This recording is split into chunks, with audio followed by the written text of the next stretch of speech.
Moments ago, Israel launched Operation Rising Lion, a targeted military operation to roll back the Iranian threat to Israel's very survival. This operation will continue for as many days as it takes to remove this threat. For decades, the tyrants of Tehran have brazenly, openly called for Israel's destruction. They've backed up their genocidal rhetoric with a program to develop nuclear weapons. In recent years, Iran has produced enough highly enriched uranium for 9 atom bombs. 9.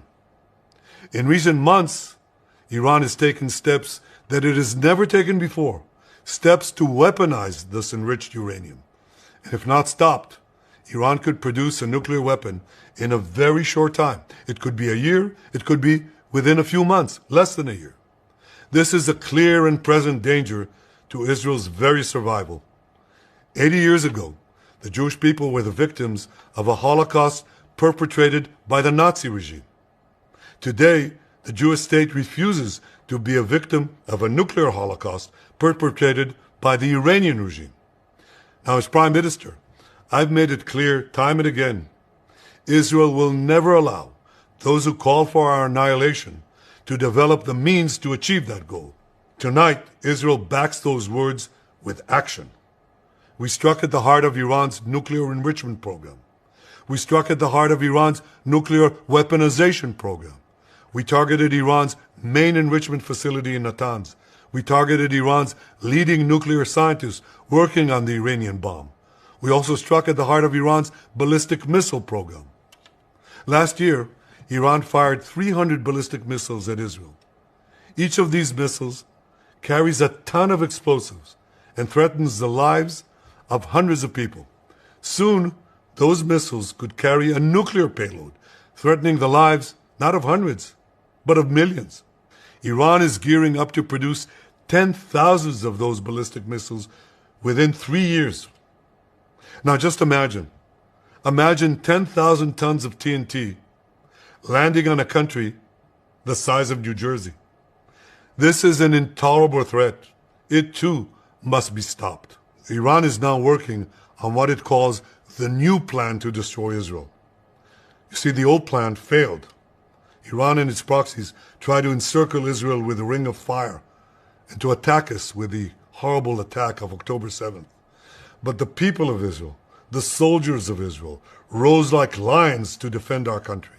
We crushed Hamas, we devastated Hezbollah, we hit Iranian proxies in Syria and Yemen.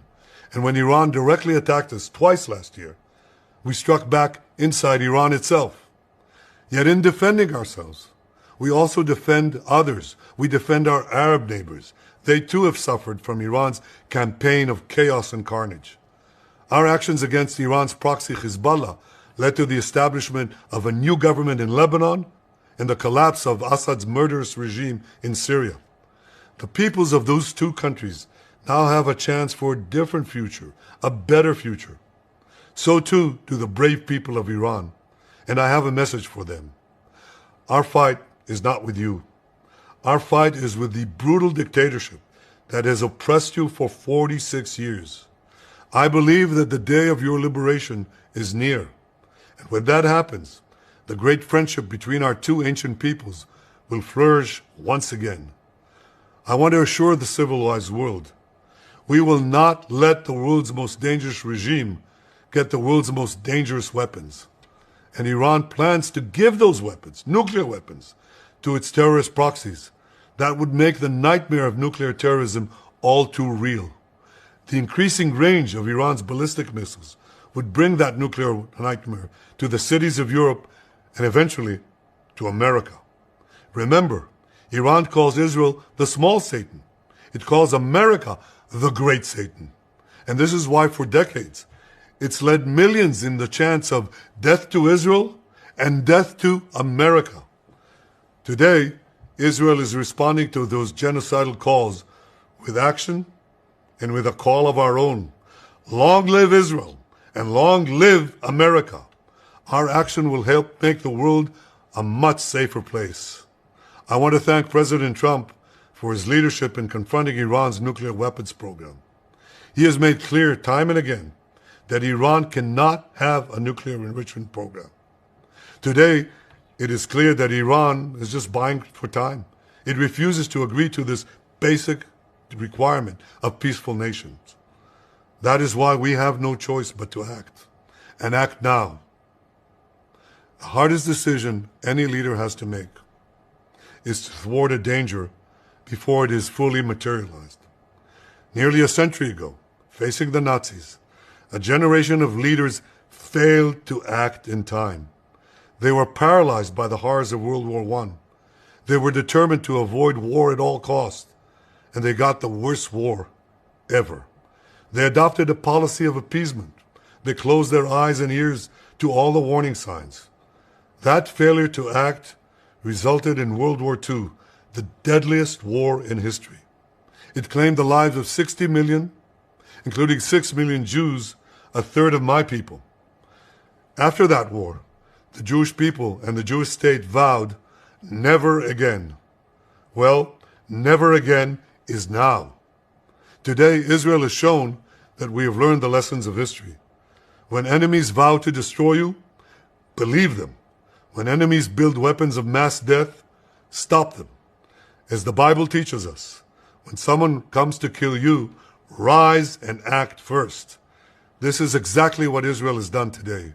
We have risen like lions to defend ourselves. Over 3,000 years ago, Moses gave the people of Israel a message that has steeled their resolve ever since.